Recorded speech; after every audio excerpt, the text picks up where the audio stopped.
Hi friends, welcome back to Monisha's diary. எல்லோரும் எப்படி இருக்கீங்க? எல்லோரும் நல்லா இருக்கீங்கன்னு நினைக்கிறேன். இன்றைக்கி vlogல நம்ம என்ன பார்க்க போகிறோன்னா, திருப்பதிக்கு ட்ரிப் வந்து போயிருந்தோம் இல்லையா, அந்த 3 டேஸோட vlog தான் உங்கள் கூட ஷேர் பண்ணிக்க போகிறேன். 3 டேஸ் எந்தெந்த பிளேஸுக்கு போயிருந்தோம் அண்ட் தரிசனம் வந்து மெயினாக நாங்கள் 1 ஹவரில் கம்ப்ளீட் பண்ணிட்டோம். ஸோ அங்கே எப்படி அண்ட் ரூம் எங்கே எடுத்திருந்தோம்னு சொல்லி எல்லாமே எனக்கு தெரிஞ்ச டீட்டெயில்ஸ் எல்லாமே கொஞ்சம் கொஞ்சமாக ஷேர் பண்ணுறேன். ஸோ வீடியோ ஃபுல்லாக பாருங்கள், உங்களுக்கும் யூஸ்ஃபுல்லாக இருக்கும்னு நான் நினைக்கிறேன். வீடியோ பிடிச்ச ஒரு லைக் போட்டுட்டு மறக்காமல் நம்ம சேனலை சப்ஸ்கிரைப் பண்ணிக்கோங்க. இதே மாதிரி நிறைய இன்ட்ரெஸ்டிங்கான வீடியோஸை அப்லோட் பண்ண நான் ட்ரை பண்ணுறேன். ஸோ வாங்க இப்போ vlog ஸ்டார்ட் பண்ணலாமா?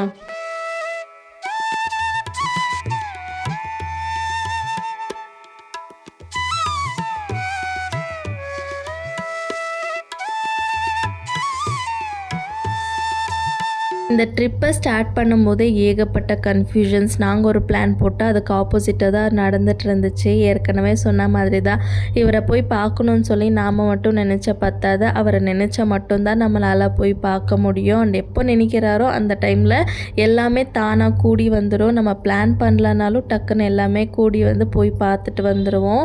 தம்பிக்கு 9th மந்த் இருக்கும்போதே திருப்பதிக்கு போகணுன்னு சொல்லி பிளான் போட்டோம். அப்போது சம்மர் ஹாலிடேஸ் இருந்ததால் ரொம்ப கூட்டமாக இருக்கும்னு சொல்லி போகலை, கேன்சல் பண்ணிட்டோம். சரி 11th மந்தில் ஆச்சும் போயிட்டு வந்துடணும்னு சொல்லி பிளான் போட்டோம். எப்போடா 11th மந்த் ஸ்டார்ட் ஆகும்னு சொல்லி வெயிட் பண்ணிகிட்டு இருந்தோம். ஜூலை 9th அன்றைக்கி அவனுக்கு 10 மந்த்ஸ் கம்ப்ளீட் ஆகி 11th மந்த் ஸ்டார்ட் ஆச்சு. இமீடியட்டாக ஜூலை 12th அன்றைக்கி நாங்கள் போகிறதுக்கு பிளான் பண்ணிட்டோம். ஃபஸ்ட்டு ஃப்ரைடே சாட்டர்டே சண்டே போகலான் தான் பிளான் போட்டிருந்தோம். வீக்கெண்டால் ரொம்ப கூட்டமாக இருக்கும், குழந்தைங்களை கூட்டிகிட்டு போய் சமாளிக்க முடியாதுன்னு சொல்லிட்டு அம்மா வேணான்னு சொல்லிட்டாங்க. அதனால் சாட்டர்டே நைட் போகிறோன்னா சண்டே மார்னிங் அங்கே போய் ரீச் ஆகும். அப்போ கொஞ்சம் கூட்டம் கம்மியாக இருக்கும்னு சொல்லிட்டு தான் சாட்டர்டே போக ஸ்டார்ட் பண்ணோம். ஸோ நான் ஃபஸ்ட்டே வந்து ப்ரீ பிளான்டாக வீடு ஃபுல்லாக க்ளீன் பண்ணி பூஜை சாமான் விளக்குறது எல்லாமே க்ளீன் பண்ணி வச்சதுனால சாட்டர்டே எனக்கு கொஞ்சம் ஈஸியாக இருந்துச்சு. அன்றைக்கி ஃபுல் டேவும் பேலன்ஸ் இருக்கிற சின்ன சின்ன வேலைகள் முடிக்கிறது, குழந்தைங்கள ரெடி பண்ணுறது, பேக் பேக் பண்ணுறது, இந்த மாதிரி வேலை தான் எனக்கு ஃபுல்லாகவே போச்சு. ஈவினிங்குள்ளே எல்லாருமே ரெடி ஆகிட்டு பூஜைக்கு வந்து கிளம்பிட்டோம். சாய்பாபா பூஜை வந்து ரொம்ப சூப்பராக போச்சு. அங்கேயே நைட்டு டின்னரும் அரேஞ்ச் பண்ணிருந்ததுனால அங்கேயே சாப்பிட்டுட்டு ஒரு 9:30 போல் கிளம்பலான்னு சொல்லி தான் பிளான் வச்சுருந்தோம். அங்கே கொஞ்சம் லேட் ஆனதுனால நாங்கள் வீட்டில் இருந்து கிளம்பும் போதே டைம் வந்து 11 o'clock கிட்ட ஆகிடுச்சு. வீட்டில் இருந்து ஒசூருக்கு வந்து பைக்கில் போகிற பிளான் தான் இருந்துச்சு. ஸோ நாங்கள் ஒசூர் பஸ் ஸ்டாப் போய் ரீச் ஆகும்போது 11:30 ஆச்சு. அங்கே போய் ஒரு பேடு பார்க்கிங்கில் தான் வண்டியை பார்க் பண்ணிவிட்டு ஒசூர் பஸ் ஸ்டாப்புக்கு வந்து பஸ்ஸுக்காக வெயிட் பண்ணிகிட்டு இருந்தோம். ஒசூர்லேருந்து திருப்பதிக்கு டைரக்ட் பஸ் இருக்குது நைட்டு 8:30க்கு. ஹஸ்பண்ட் அந்த பஸ்ஸு வேணாம், நம்ம வேலூருக்கு போயிட்டு அங்கேருந்து போகலான்னு சொல்லி சொன்னதுனால சரி அப்படியே போயிடலான்னு சொல்லிட்டு ஒரு 11:30லேருந்து நாங்கள் வெயிட் பண்ண ஸ்டார்ட் பண்ணோம். பஸ்ஸு வரவே இல்லை. வர பஸ் எல்லாமே ரொம்ப கூட்டமாக இருக்குது, எங்களுக்கு சீட்டே கிடைக்காது. சரின்னு சொல்லிட்டு 1 o'clock என்னவோ அப்போ தான் ஒரு பஸ் வந்துச்சு. அப்போ கூட ஒசூரில் அவ்வளோ கூட்டமாக இருந்துச்சு. ஃபஸ்ட் டைம் இவ்வளோ லேட் நைட்டில் கூட ஒசூர் பஸ் ஸ்டாண்டில் இவ்வளோ கூட்டமாக இருக்கும்னு சொல்லி நான் பார்த்தேன். ஸோ அந்த பஸ் ஏறி நாங்கள் வேலூர் போய் ரீச் ஆகும்போதே 5:30 கிட்ட ஆகிடுச்சு. அங்கே போய் திருமலாக்கு மலை மேலே டைரக்ட் பஸ் இருக்கும், அந்த பஸ்ஸில் போகலான்னு போய் பார்த்தா அங்கே அந்த பஸ் வர்றதுக்கு 7 o'clock தான் ஆகும்னு சொன்னாங்க. சரி இங்கே வெயிட் பண்ணி டைம் வேஸ்ட் பண்ணுறதுக்கு பதிலாக நம்ம திருப்பதிக்கு போய் ஃபஸ்ட் ரீச் ஆகிடலான்னு சொல்லிட்டு வேலூர்லேருந்து திருப்பதிக்கு போய் ரீச் ஆகும்போது டைம் வந்து 8 o'clock கிட்ட ஆகிடுச்சு. ஸோ அங்கேருந்து மறுபடியும் மலை மேலே போகிறதுக்கு திருமலா பஸ் ஏறினோம். அங்கே திருமலா போய் ரீச் ஆகும்போது டைம் வந்து எக்ஸாக்டாக 10:30 ஆயிருந்துச்சு. பிரேக்ஃபாஸ்ட் சாப்பிடவே இல்லை. அங்கே போய் ஃபஸ்ட்டு பிரேக்ஃபாஸ்ட் சாப்பிட்டுட்டு அதுக்கப்புறமா ரூம் எடுக்கிறதுக்கு சிஆர்ஓ ஆஃபீஸ் கிட்ட போகணும்னு சொல்லி தெரியும் எனக்கு. நாங்கள் கல்யாணத்துக்கு முன்னாடி அப்பா கூட போகும்போது எப்போவுமே நாங்கள் வந்து ரூம் எடுப்போம். இது வந்து கோயில் ரூம் தான். ஸோ இங்கே வந்து சார்ஜஸ் கம்மியாக இருக்கும். 50 rupees ரூமும் இருக்கும், 100 rupees ரூமும் இருக்கும், அண்ட் 1000 rupees ரூமும் இருக்கும். ஸோ நாங்கள் வந்து அங்கே கேட்டதுனால அவங்க அட்ரஸ் சொன்னாங்க. எங்களுக்கு எக்ஸாக்டாக தெரியலன்னு சொல்கிறதுனால கூகுள் மேப் போட்டு தான் போனோம். பஸ் ஸ்டாப்லேருந்து சிஆர்ஓ ஆஃபீஸ்க்கு ஜஸ்ட் 500 meters தான் டிஃப்ரென்ஸ் இருக்குது. ஸோ நாங்கள் சீக்கிரமாக நடந்து போயிட்டோம்.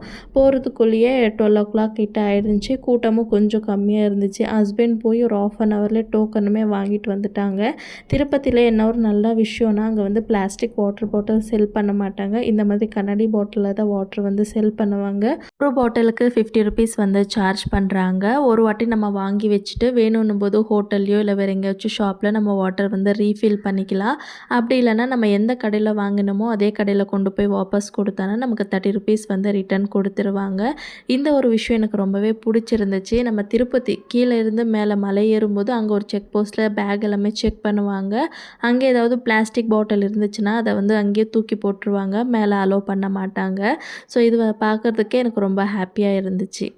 நாங்க ஸ்டே பண்ணியிருந்த ரூம் வந்து இதுதான். தாராளமா 5, 6 பேர் அளவுக்கு ஸ்டே பண்ற அளவுக்கு ரொம்ப பெருசாவே இருந்துச்சு. அண்ட் ரொம்ப நீட்டா மெயின்டெயின் பண்ணியிருந்தாங்க. வாஷ்ரூமும் அவ்வளோதான். இந்தியன் அண்ட் வெஸ்டர்ன் 2மே இருந்துச்சு. இந்த ரூமுக்கு நாங்க பெர் டேக்கு ₹1000 வந்து பே பண்ணோம். இங்க வந்து 3 ரூம்ஸ் அவைலபிளா இருக்கும். ₹50 ரூம், ₹100 ரூம் அண்ட் ₹1000 ரூம். எந்த ரூம் எடுத்தாலும் ஒரு சில அமௌண்ட் வந்து நம்ம டெபாசிட் பண்ற மாதிரி இருக்கும். நம்ம வெக்கேட் பண்ணும்போது அந்த அமௌண்ட் வந்து நமக்கு ரீஃபண்ட் பண்ணிடுவாங்க. நான் ஹஸ்பண்ட் கிட்ட ₹50 ரூம் அப்படி இல்லைனா ₹100 ரூம் எடுத்துக்கோங்க, அதுவே வந்து ரொம்ப நீட்டாக க்ளீன் பண்ணி வச்சுருப்பாங்கன்னு தான் சொன்னேன். பட் ஹஸ்பண்ட் தெரியாமல் ₹1000 ரூம் வந்து எடுத்துட்டாங்க. அதுக்கப்புறமா தான் அங்கே இருக்கிற ஒரு சில பேர் வந்து சொன்னாங்க, நீங்கள் ₹1000 ரூம் எடுத்ததுனால உங்களுக்கு ரூம் வந்து சீக்கிரமாக அலோகேட் பண்ணிட்டாங்க. அதே இல்லாமல் ₹50 இல்லைனா ₹100 ரூம் எடுத்திங்கன்னா உங்களுக்கு ரூம் அலோகேட் பண்ணுறதுக்கே 4 to 5 ஹவர்ஸ் கிட்ட ஆகிடும். உங்களுக்கு சும்மா வெயிட்டிங்லேயே டைம் வந்து வேஸ்ட் ஆகும்னு சொல்லியிருந்தாங்க. சரி ஓகே, தெரியாமல் பண்ண ஒரு விஷயமும் நமக்கு ரொம்ப யூஸ்ஃபுல்லாக இருக்குன்னு சொல்லிட்டு நாங்கள் ரூமுக்கு போய் செக்இன் பண்ணிவிட்டு ட்ரெஸ் எல்லாமே சேஞ்ச் பண்ணிவிட்டு தம்பிக்கு ரூம்லேயே நான் ஃபீட் பண்ணிட்டேன். ஸோ அவன் நல்லா தூங்கிட்டான். மொட்டை அடிக்கும்போது சைலண்ட்டாக இருந்தான். ஸோ ஒரு பக்கம் சந்தோஷமாக இருந்துச்சு. எப்படி அழுவானோன்னு சொல்லி பயந்துகிட்டே தான் போனோம். அவன் தூங்குனதால எங்களுக்கு ரொம்ப ஈஸியாக இருந்துச்சு. அங்கேருந்து வந்து எல்லாருமே ரெடி ஆகிட்டு தரிசனத்துக்கு வந்து கிளம்பிட்டோம். சுபதம் கவுண்டரில் எல்லாரோட ஆதார் கார்டு அண்ட் தம்பியோட பர்த் சர்டிஃபிகேட் எடுத்துகிட்டு போனதுனால எங்களுக்கு அங்கே செக் பண்ணிவிட்டு உள்ளே விட்டுட்டாங்க. ஸோ ஈஸியாக எங்களுக்கு 1 ஹவர்லேயே தரிசனமும் சூப்பராக வந்து முடிஞ்சிடுச்சு. தரிசனம் சீக்கிரமாக முடிஞ்சாலும் கோயிலேருந்து வெளியே வர்றதுக்கே ரொம்ப லேட் ஆகிடுச்சு, கூட்டமாக இருந்ததுனால. வெளியே வந்த உடனே அங்கே நிறைய பேர் வந்து ஃபோட்டோ எடுத்துப்பீங்களான்னு கேட்பாங்க. ஸோ அங்கே ஒரு ஃபேமிலியாக ஒரு ஃபோட்டோ எடுத்து ஃப்ரேம் போட்டுக்கிட்டோம். அங்கே நிறைய கடைகள் இருக்கும். அங்கே சும்மா விண்டோ ஷாப்பிங் பண்ணிவிட்டு அதுக்கப்புறமா ரூமுக்கு வந்து நல்லா ரெஸ்ட் எடுத்தாச்சு. Next day morning, Monday morning சீக்கிரமாக எழுந்திரிச்சு எல்லாருமே ரெடி ஆகிட்டு ஃபஸ்ட்டு மலை மேலேருந்து கீழே இறங்கிட்டு அங்கே இருக்கிற டூரிஸ்ட் பிளேசஸ் எல்லாமே விசிட் பண்ணி பார்க்கலான்னு சொல்லி தான் பிளான் போட்டு வச்சுருந்தோம். பஸ் ஸ்டாப்பில் ரொம்ப நேரமாக வெயிட் பண்ணுறோம். வர பஸ் எல்லாமே ஃபுல் ரஷ்ஷாக இருந்ததுனால சீட்ஸ் எதுவுமே காலியாக இல்லைன்னு சொல்லிட்டு ஜீப்பில் போகலான்னு சொல்லி டிசைட் பண்ணோம். பட் கண்டிப்பாக குழந்தைங்கள கூட்டிகிட்டு போகிறீங்கன்னா ஜீப்பில் போகாதீங்கன்னு தான் சொல்லுவேன். குழந்தைங்கள கூட்டிகிட்டு ஜீப்பில் போகிறது ரொம்ப கஷ்டமாக இருந்துச்சு. மலை ஏறும்போதும் அவ்வளோவா டேர்னிங்ஸ் இல்லை, நமக்கு ரொம்ப கஷ்டமாக இருக்காது. பட் மலை இறங்கும்போதும் நிறைய டேர்னிங்ஸ் இருக்கிறதுனால குழந்தைங்களுக்கு அது செட் ஆகாது. நமக்கே ஒரு சில டைமில் ஹில் ஸ்டேஷனில் செட் ஆகாது. அதில் குழந்தைங்கள சொல்லவா வேணும். பெரியவ வந்துட்டு வாமிட்டிங் வர மாதிரியே இருக்குதுன்னு சொல்லி அவள் ஒரு பக்கம் அழுதுகிட்டே இருந்தான். தம்பியும் ரொம்ப அழுதுட்டான். அவனை சமாதானம் படுத்தி தூங்க வைக்கிறதுக்குள்ளே எனக்கு போதும்னு ஆயிடுச்சு. ஸோ வந்து ஃபஸ்ட்டு திருப்பதி ரீச் ஆன உடனே நாங்கள் என்ன ஒரு நல்ல விஷயம் பண்ணோன்னா, நாங்கள் பிரேக்ஃபாஸ்ட் சாப்பிடாம தான் மலை இறங்க ஸ்டார்ட் பண்ணோம். பிரேக்ஃபாஸ்ட் சாப்பிட்டு வந்திருந்தோன்னா கண்டிப்பாக எல்லோரும் வாமிட் பண்ணியிருப்போம்னு நினைக்கிறேன். ஸோ திருப்பதி கீழே ரீச் ஆன பிறகு தான் நாங்கள் பிரேக்ஃபாஸ்ட்டே வந்து சாப்பிட்டுட்டு பஸ் ஸ்டாப்லேயே நிறைய லக்கேஜ் லாக்கர்ஸ் வந்து இருக்கும். அங்கே உங்களுக்கு எது ஓகேவாக இருக்கோ பார்த்து அங்கே நீங்கள் வந்து பேக்ஸ் வந்து வச்சுக்கலாம். ஸோ நாங்கள் இந்த ஒரு கடையில் தான் நாங்கள் பேக் எல்லாமே வச்சுட்டு பஸ் ஸ்டாப் நியர்பையில் எங்கே ரெண்டல் பைக் ஷாப் இருக்குதுன்னு சொல்லி கூகுளில் சர்ச் பண்ணி பார்த்துட்டு அங்கே போயிட்டு நாங்கள் ரெண்டலுக்கு ஒரு ஸ்கூட்டி தான் எடுத்திருந்தோம். இங்கே வந்து ஒருத்தர் எப்படி சார்ஜ் பண்ணுவாங்கன்னு தெரியல. நாங்கள் எடுத்திருந்த கடையில் வந்து பழைய ஸ்கூட்டியாக இருந்தால் பர் டேக்கு ₹500 சார்ஜ் பண்ணுவாங்க. புது ஸ்கூட்டினா பர் டேக்கு ₹600 வந்து சார்ஜ் பண்ணுவாங்க. 40 கிலோமீட்டர்ஸ் போகிற அளவுக்கு பெட்ரோலுமே அவங்களே போட்டு கொடுத்துருவாங்க. நாங்கள் வண்டி வாங்கின உடனே ஃபஸ்ட்டு போன டெம்பிள் வந்துட்டு ஸ்ரீ கோவிந்தராஜ சுவாமி டெம்பிளுக்கு தான் போயிருந்தோம். இங்கே எந்த கோயிலுமே ஃபோன் வந்து அலோவ் பண்ண மாட்டாங்க. கோயிலுக்கு வெளியவே வந்து ஃப்ரீ லாக்கர்ஸ் வந்து இருக்கும். அங்கே நம்ம ஃபோன் வச்சுட்டு கோயிலுக்குள்ளே போகலாம். கோயிலேருந்து வெளியே வந்த பிறகு லாக்கரில் போய் நம்ம ஃபோன் எடுத்துகிட்டு வந்துடலாம். ரெண்டல் பைக் எடுத்ததுனால நாங்கள் 2 in 1 தான் யூஸ் பண்ணிகிட்ருந்தோம். ஒன்று வந்து ட்ராவல் பண்ணுறதுக்கு, இன்னொன்று வந்து மொபைல் லாக்கராகவும் வண்டியை தான் யூஸ் பண்ணிகிட்ருந்தோம். ஒரு சில கோயிலில் ரொம்ப கூட்டமாக இருக்குன்னா நம்ம போய் அந்த லாக்கர் கியூவில் நின்று அதுக்கப்புறமா வந்து ஃபோன் வச்சு மறுபடியும் போய் கியூவில் நின்று ஃபோன் வாங்குறதுக்கு அங்கே டைம் வந்து ரொம்ப சேவ் பண்ணோன்னே சொல்லலாம். ஃபஸ்ட்டு வந்துட்டு நான் சொன்ன மாதிரி ஸ்ரீ கோவிந்தராஜ சுவாமி டெம்பிளில் போயிட்டு அங்கே உள்ளே போய் தரிசனம் பார்த்துட்டு வந்து கடைகளை சுற்றி பார்த்துட்டு வந்தாச்சு. அதுக்கப்புறமா நாங்கள் போனது வந்து ஸ்ரீ பத்மாவதி அம்மவாரி டெம்பிளுக்கு தான் போயிருந்தோம். ஃபஸ்ட்டு நாங்கள் கோயிலுக்குள்ளே போயிட்டு தரிசனம் எல்லாம் முடிச்சுட்டு வரும்போது இந்த குளத்துல நிறைய பேர் வந்து ஸ்விம் பண்ணுறது, குளிக்கிறது எல்லாமே பண்ணிகிட்டு இருந்தாங்க. சரி நம்ம போய் காலாவது நினச்சிட்டு வரலான்னு சொல்லிட்டு அங்கே போய் கொஞ்ச நேரம் தண்ணியில் விளையாடிட்டு இருந்தோம். பாப்பா ஃபஸ்ட்டு வந்து அழுதுட்டு இருந்தா, நான் வரமாட்டேன் பயமாக இருக்குன்னு சொல்லிட்டு. அவளை கூட்டிகிட்டு போய் விட்டதுமே அவள் நல்லா என்ஜாய் பண்ணி விளையாட ஆரம்பிச்சிட்டா. நான் வந்து போய் பாப்பா கூட விளையாடும்போது ஹஸ்பண்ட் வந்து தம்பியை பிடிச்சிட்டு இருந்தாங்க. அதுக்கப்புறமா நான் வந்து தம்பியை வாங்கின பிறகு ஹஸ்பண்ட் போனாங்க. ஸோ பாப்பாவுக்கு ரிட்டர்ன் வர்றதுக்கு மனசே இல்லை. இங்கேயே கொஞ்ச நேரம் விளையாடலான்னு சொல்லிகிட்டே இருந்தா. சரி இங்கே எவ்வளோ நேரமாக இருக்கிறது, நம்ம நெக்ஸ்ட்டு கோயிலுக்கு போகணும் இல்லையான்னு சொல்லிட்டு அவளை கன்வின்ஸ் பண்ணிவிட்டு கூட்டிகிட்டு போயாச்சு. திருப்பதியில் எங்களுக்கு ஃபஸ்ட் டே வந்து வெயில் நார்மலாக இருக்கிற மாதிரி ஃபீல் ஆச்சு. மேனேஜ் பண்ணிடலான்னு சொல்லி நினச்சோம். Second day and third day எங்களால் மேனேஜ் பண்ணவே முடியல. அவ்வளோ வெயிலாக இருந்துச்சு. அண்ட் வண்டியில் ட்ராவல் பண்ணுறதுனால எல்லாருமே செம்மையாக வந்து டேன் ஆகிட்டோன்னே சொல்லலாம். பத்மாவதி அம்மாவரி டெம்பிள்லேருந்து நெக்ஸ்ட்டு நாங்கள் போனது வந்து ஸ்ரீ கபிலேஸ்வர சுவாமி டெம்பிள் தான். இந்த கோயில் எனக்கு ரொம்பவே பிடிச்சிருந்துச்சு. அந்த சரௌண்டிங் வியூ எல்லாம் பார்க்குறதுக்கு அவ்வளோ அழகாக இருந்துச்சு. அண்ட் கோயில் ஃபுல்லாக வந்து நிறைய குரங்குங்க வந்து இருந்துச்சு. அவ்வளோ சேட்டை பண்ணிகிட்டு இருந்துச்சு. அதெல்லாம் பார்க்குறதுக்கு சூப்பராக இருந்துச்சு. பட் என் பெரிய பொண்ணுக்கு குரங்குனா கொஞ்சம் பயம். அது கிட்ட வந்து ஏதாவது பண்ணிவிடும்னு சொல்லிட்டு நாங்கள் கோயிலுக்குள்ளே போய் வெளியே வர வரைக்கும் அழுதுகிட்டே தான் இருந்தா. வாங்க சீக்கிரமாக நம்ம போயிடலாம் இங்கே குரங்குங்க இருக்குது, எனக்கு பயமாக இருக்குதுன்னு சொல்லிட்டு. ஸோ கொஞ்சம் என்ஜாய் பண்ண முடியலன்னு தான் சொல்லணும். நாங்கள் முடிஞ்ச அளவுக்கு உள்ள எல்லாமே சுற்றி பார்த்துட்டு சீக்கிரமாக வெளியே வந்துட்டோம். இங்கே தான் வியூ எனக்கு ரொம்ப பிடிச்சிருந்துச்சு. இங்குமே ஒரு குளம் இருக்குது. அங்கே ஆக்சுவலி போர்டு போட்டிருந்தாங்க, இங்கே வந்து குளிக்கக்கூடாதுன்னு சொல்லிட்டு. பட் நிறைய பேர் வந்து அங்கே குளிச்சுட்டு இருந்தாங்க. இங்கே ரெய்னி சீசனில் மலை மேலேருந்து அந்த தண்ணி வரும், அந்த மார்க்கெல்லாம் தெரியும்னு நினைக்கிறேன். ஸோ ஃபோர்ஸாக தண்ணி இங்கே வரும்னு சொன்னாங்க. அண்ட் இங்கே மேலே ஒரு விளக்கு வச்சுருக்காங்க. கார்த்திகை மாதத்தில் மலைக்கு மேலே அங்கே விளக்கு ஏற்றுவாங்களா, பார்க்கறதுக்கு ரொம்ப அழகாக இருக்கும்னு சொல்லி சொன்னாங்க அங்கே இருக்கிறவங்க. ஸோ எல்லாமே கேட்டுட்டு அதுக்கப்புறமா குளத்தில் போய் காலை மட்டும் நினச்சிட்டு, இந்த ஒரு கோயிலையே நிறைய சாமிங்க வந்து இருக்காங்க. எனக்கு எல்லா சாமி பேருமே தெரியாது. எனக்கு தெரிஞ்ச ஒரு சில சாமி பேர் மட்டும் சொல்கிறேன். அம்மன், நிறைய அம்மன்கள் இருக்காங்க. ஆஞ்சநேயர், விநாயகர், நரசிம்ம சுவாமி இந்த மாதிரி இருக்காங்க. அவ்வளோ சூப்பராக இருந்துச்சு. எனக்கு நரசிம்ம சுவாமிக்கு இங்கே மேலே இருக்கு இல்லையா, அங்கே போயிட்டு பார்க்குறதுக்கு அவ்வளோ அழகாக இருந்துச்சு. கண்டிப்பாக நீங்கள் போனீங்கன்னா இதை போய் விசிட் பண்ணி பார்த்துட்டு உங்களுக்கு எப்படி பிடிச்சிருந்துச்சா இல்லையான்னு கமெண்ட் பண்ணுங்கள். அங்கே முடிச்சுட்டு வெளியே வந்தோம். செம்மையாக மழை வந்து ஸ்டார்ட் ஆகிடுச்சு. ரொம்ப நேரமாக அங்கேயே ஒரு ஆல்மோஸ்ட் 1 hour கிட்ட வெளியவே வெயிட் பண்ணிகிட்டு இருந்தோம். அங்கேருந்து நெக்ஸ்ட்டு நாங்கள் போன பிளேஸ் வந்து A to Z பார்க் தான். இங்கே தான் ரொம்ப டிசப்பாயின்ட்மெண்ட் ஆகிட்டோம். ஆன்லைனில் செக் பண்ணும்போது 11:30 வரைக்குமே ஓப்பனில் இருக்கும்னு சொல்லி போட்டிருந்தாங்க. அது ஆக்சுவலி ரெஸ்டாரண்ட் டைமிங்ஸாக நான் கவனிக்காமல் விட்டுட்டேன். பார்க் வந்து 11:30 வரைக்கும் ஓப்பன் இருக்கும்னு சொல்லி தான் ஆசையாக போனோம். அங்கே போனதுமே 6:30க்கே க்ளோஸ் ஆகிடுங்க. நெக்ஸ்ட் டே மார்னிங் 9:30க்கு தான் ஓப்பன் ஆகும்னு சொன்னாங்க. ஹஸ்பண்ட் ஒரு பக்கம் சரியாக பார்க்க மாட்டியா, அவ்வளோ தூரத்துலேருந்து வந்தோம், இப்போ பார் சும்மா டைம் வேஸ்ட்டுன்னு சொல்லி திட்டி விட்டுட்டாங்க. எனக்கு என்னங்க தெரியும், ஆன்லைனில் அப்படி போட்டிருந்தது, நான் பார்த்தேன்னு சொல்லி அவங்கக்கிட்ட கொஞ்சம் நேரம் பேசிவிட்டு அங்கேயே காஃபி ஷாப்பில் போய் காஃபி எல்லாமே குடிச்சிட்டு ஆல்மோஸ்ட் ஒரு 1/2 hour to 1 hour அங்கேயே நாங்கள் சூப்பராக டைம் வந்து ஸ்பெண்ட் பண்ணோம்.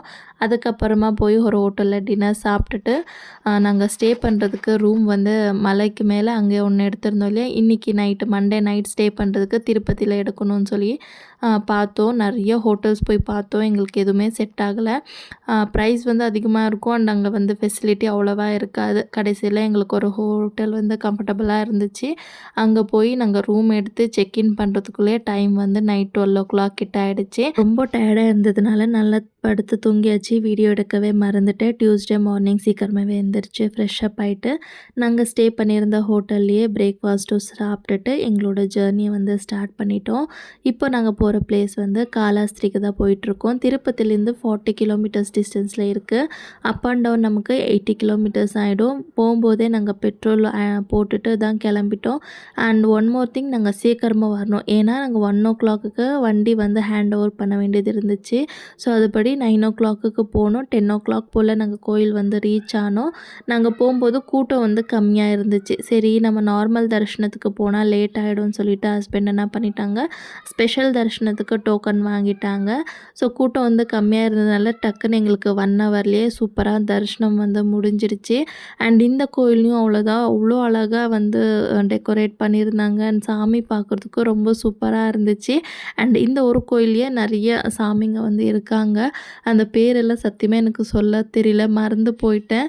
அட்லீஸ்ட் ஃபோன் அலோடு இருந்ததாச்சும் வீடியோ ஆச்சும் எடுத்திருப்பேன். இங்கே இந்த கோயிலுமே வந்து ஃபோன் அலோடு இல்லை, வெளியே லாக்கர் இருக்குது, நீங்கள் அதை யூஸ் பண்ணிக்கலாம். பார்க்கலாம். நாங்கள் வண்டியிலேயே ஃபோன் வச்சுட்டு உள்ளே போயிட்டு சூப்பராக தரிசனம் எல்லாம் முடிச்சுட்டு வெளியே வரும்போது கரெக்டாக டைம் வந்து 11 கிட்ட ஆகிடுச்சு. அங்கே வெளியே வந்து கொஞ்சம் வீடியோ ஃபோட்டோஸ் எல்லாமே எடுத்துகிட்டு அங்கே பழம் வந்து விற்றுட்ருந்தாங்க. பாப்பா வாங்கி கொடுன்னு சொல்லி கேட்டான்னு சொல்லிட்டு அவளுக்குமே வந்து வாங்கி கொடுத்துட்டு நெக்ஸ்ட்டு நாங்கள் திருப்பதிக்கு வர்றதுக்கு எங்களோட ஜேர்னி வந்து ஸ்டார்ட் பண்ணிட்டோம். எக்ஸாக்டாக 12 போல் ரீச் ஆகிட்டோம். வண்டி ஹேண்ட் ஓவர் பண்ணுறதுக்கு இன்னும் 1 ஹவர் இருக்குது. நேற்று நீ A to Z பார்க் போகணுன்னு சொன்னேன் இல்லையா, இன்றைக்கி கூட்டிகிட்டு போகிறேன். 1 ஹவரில் ஃபுல்லாக சுற்றி பார்த்துட்டு சீக்கிரமாக வெளியே வந்துடணும்னு சொல்லி ஹஸ்பண்ட் சொல்லிட்டு தான் கூட்டிகிட்டு போனாங்க. அங்கே போனதுமே நாங்களே என்ஜாய் பண்ண ஸ்டார்ட் பண்ணிட்டோம். 1 ஹவர்னு சொல்கிறது அங்கேயே 1.5 ஹவர் கிட்ட ஆயிடுச்சு. சரி நம்ம 1 ஹவர் எக்ஸ்ட்ராவாக வண்டிக்கு பே பண்ணிடலான்னு சொல்லிட்டு இங்கேருந்து எங்களை கூட்டிகிட்டு போய் ஹஸ்பண்ட் பஸ் ஸ்டாப்பில் ட்ராப் பண்ணிவிட்டு நாங்கள் இது ஸ்டே பண்ணியிருந்த ரூமை வெக்கேட் பண்ணிவிட்டு லக்கேஜ் எல்லாமே கொண்டு வந்து பஸ் ஸ்டாப்பில் கொடுத்துட்டு மறுபடியும் பாவம் அவங்க வண்டி எடுத்துகிட்டு போய் ஹேண்ட் ஓவர் பண்ணிவிட்டு அங்கேருந்து 1 கிலோமீட்டர் சம்திங் நடந்தே பஸ் ஸ்டாப்புக்கு வந்துட்டாங்க. பாவம் அவங்களுக்கு தான் ரொம்ப டயர்டாயிடுச்சு. சரின்னு சொல்லிட்டு லஞ்ச் சாப்பிட்லான்னு சொல்லி சரவண பவனுக்கு தான் போயிருந்தோம். ஸோ தம்பி வந்து என்னை சாப்பிடவே இல்லை. அங்கேருந்து ஒரு ஒர்க்கர் அக்கா தம்பியை வாங்கினதுமே நான் சீக்கிரமாக சாப்பிட்டேன். லஞ்ச் வந்து அவ்வளோ சூப்பராக இருந்துச்சு. திருப்பதிலேருந்து ஹொசூருக்கு டைரக்ட் பஸ் இருக்கான்னு சொல்லி நாங்கள் ஆன்லைனில் செக் பண்ணும்போது பஸ் இல்லைன்னு சொல்லி தான் காமிச்சிச்சு. பட் எங்களோட குட் லக் பஸ் ஸ்டாப்புக்கு போகும்போது அங்கே ஒருத்தர்கிட்ட கேட்கும்போது டைரக்ட் பஸ் இருக்குது, சீக்கிரமாக போங்கன்னு சொன்னாங்க. ஜஸ்ட் ஒரு 5 மினிட்ஸ் லேட்டாக இருந்தால் கூட நாங்கள் பஸ்ஸை வந்து மிஸ் பண்ணியிருப்போம். கரெக்டாக 3:15க்கு திருப்பதியில் வந்து டைரக்ட் பஸ் இருக்குது ஹொசூருக்கு. ஸோ இன்கேஸ் யாருக்காச்சும் யூஸ்ஃபுல்லாக இருக்கும்னு சொல்லி தான் ஷேர் பண்ணுறேன். 3:15க்கு அங்கே பஸ் எடுத்தாங்கன்னா நைட் 11 தான் வந்து நாங்கள் ஒசூருக்கு ரீச் ஆனோம். பஸ் வந்து ஃபுல் காலியாக தான் இருந்துச்சு. ஆளுக்கு ஒரு சீட்டில் உக்காந்து நல்லா ரெஸ்ட் எடுத்தோம். இவனை வச்சுட்டு தான் என்னால் சமாளிக்க முடியல. அவனை ஃப்ரீயாக விட்டுடணும், அவனை யாருமே பிடிக்கக்கூடாதான், விளையாடணும்னு சொல்லி அவ்வளோ கத்துறான். இவனை எப்படி பஸ்ஸில் ஃப்ரீயாக விடுறது, ஒரு கை பிடிச்சாலும் அடிக்கிறது கத்துறதுன்னு சொல்லிட்டு இருந்தேன். அதுக்கப்புறமா கொஞ்ச நேரம் அவனும் நல்லா தூங்கின பிறகு நாங்களும் படுத்து ரெஸ்ட் எடுத்தோம். சூப்பராக 3 டேஸ் ட்ரிப்பை வந்து என்ஜாய் பண்ணிவிட்டு ஃபுல் டயர்டாக வீட்டுக்கு வந்து ரீச் ஆகும்போது நைட் 12 கிட்ட ஆகிடுச்சு. மெயினாக நாங்கள் எங்கள் ஊர்லேருந்து ஹொசூருக்கு வண்டியில் போனதுக்கு ரீசனே இது. அன்டைமில் நமக்கு லோக்கலில் ட்ராவல் பண்ணுறதுக்கு பஸ்ஸஸ் வந்து இருக்காது. அதனால தான் வண்டி எடுத்துகிட்டு போனோன்னா டைம் கொஞ்சம் லேட் ஆனாலும் நம்ம ஹொசூர்லேருந்து ஈஸியாக வந்து வண்டியில் வந்துடலான்னு சொல்லிட்டு தான் எடுத்துகிட்டு போனோம். கரெக்டாக அதே மாதிரி அன்டைமில் தான் வீட்டுக்கு வந்து ரீச் ஆனோம். பட் இந்த ட்ரிப் வந்து எனக்கு ரொம்பவே சூப்பராக என்ஜாய் பண்ணேன்னு சொன்னேன். பட் மெயினாக நான் பயந்ததே வந்து ட்ராவல் டைமில் இவனுக்கு எப்படி நான் ஃபுட்டு கொடுப்பேன்னு சொல்லி தான் பயந்தேன். அண்ட் நம்மளோட ப்ரீமிக்ஸ் இருக்கு இல்லையா, ஆல்ரெடி ஷார்ட்ஸில் வந்து ஷேர் பண்ணியிருக்கேன். வேணும்னா டிஸ்கிரிப்ஷனில் லிங்க் கொடுக்குற செக் பண்ணி பாருங்கள். அந்த ப்ரீமிக்ஸ் எனக்கு ரொம்பவே யூஸ்ஃபுல்லாக இருந்துச்சு. ஜஸ்ட் ஹாட் வாட்டரில் மிக்ஸ் பண்ணி அண்ட் வாழைப்பழம் வாங்கி வச்சுருந்தேன். வாழைப்பழத்தோட நல்லா மேஷ் பண்ணி மிக்ஸ் பண்ணி ஃபீட் பண்ணிட்டேன்னா ரொம்ப நேரத்துக்கு அவனுக்கு ஃபில்லிங்காக இருக்கும். அண்ட் ஹோட்டலில் போய் பிரேக்ஃபாஸ்ட் இல்லைனா டின்னர் இட்லி சாப்பிடுவோம் இல்லையா, நான் ஃபஸ்ட்டு சாப்பிட்டு பார்த்துட்டு நல்லா இருந்துச்சுன்னா வெறும் இட்லியை தண்ணியில் தொட்டு ஊட்டி விட்டுட்டேன். அதுவுமே வந்து சூப்பராக சாப்பிட்டுட்டேன். நீங்கள் குழந்தைங்களை கூட்டிகிட்டு ட்ராவல் பண்ணியிருக்கீங்கன்னா ஏதாவது டிப்ஸ் தெரிஞ்சால் ப்ளீஸ் என் கூட ஷேர் பண்ணிக்கோங்க, எனக்கு யூஸ்ஃபுல்லாக இருக்கும். நம்ம வீடியோட கடைசிக்குமே வந்தாச்சு. ஸோ இந்த வீடியோ தான் ரொம்ப லாங்காக இருக்குதுன்னு நினைக்கிறேன். ஸோ ஃபுல்லாக பார்த்துட்டு எப்படி இருக்குன்னு மறக்காமல் கமெண்ட் பண்ணுங்கள். வீடியோ யூஸ்ஃபுல்லாக இருக்குதுன்னு நினச்சிங்கன்னா வீடியோக்கு ஒரு லைக் போட்டுட்டு நம்ம சேனலை சப்ஸ்கிரைப் பண்ணிக்கோங்க. பாய்.